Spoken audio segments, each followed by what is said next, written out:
خدائے متعال کی بارگاہ میں التجا کے سلسلے میں حضرت امام زین العابدین علیہ السلام کی دعا۔ شروع نام سے اللہ کے جو بڑا مہربان نہایت رحم کرنے والا ہے۔ خدایا، اگر تو ہمیں معاف کرنے کا ارادہ کرے گا تو یہ تیرے فضل کا نتیجہ ہوگا، اور اگر عذاب کرنا چاہے گا تو یہ تیرے انصاف کا تقاضا ہوگا۔ لہذا معبود، ہمارے لیے اپنے کرم سے معافی کو آسان بنا دے اور ہمیں اپنے درگزر کے ذریعے عذاب سے محفوظ بنا دے۔ ہم تیرے انصاف کی تاب نہیں لا سکتے ہیں، اور ہم میں سے کسی کو بھی تیری معافی کے بغیر نجات نہیں مل سکتی ہے۔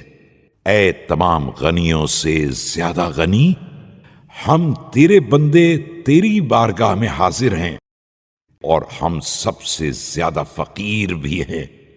لہذا اپنی وسعت سے ہمارے فاقے کا علاج فرما دے، اور رزق کو روک کر ہماری امید کو نا امید نہ کر دینا، کہ اس طرح جس نے تجھ سے فضل و کرم کا تقاضا کیا تھا اسی کو محروم کر دے گا، اور ایسا ہو گیا تو تجھ سے ہٹ کر میں جاؤں گا کس کی طرف، اور تیرے دروازے کو چھوڑ کر میرا دروازہ کس طرف ہوگا؟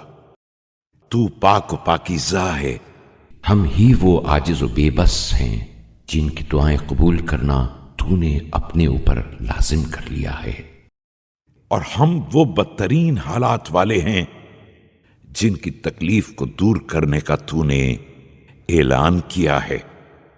تیری مشیت کے لیے سب سے زیادہ مناسب اور تیری عظمت کے لیے سب سے زیادہ شایان شان یہی ہے کہ طالب رحمت پر مہربانی کرے اور فریاد کرنے والے کی فریاد رسی کرے۔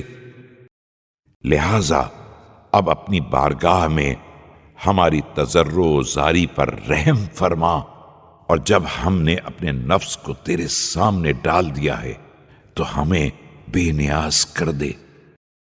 خدایا، جب ہم تیری نافرمانی کر کے شیطان کا ساتھ دیتے ہیں تو وہ ہمیں تانے دیتا ہے، لہذا تو محمد و آل محمد پر رحمت نازل فرما، اور جب ہم نے تیرے لیے اسے چھوڑ دیا ہے اور اس سے کنارہ کش ہو کر تیری طرف آ گئے ہیں تو اب اسے تانے دینے کا موقع نہ دینا کہ اللہ کا بندہ ہم سے الگ ہو کر جہنم میں چلا گیا۔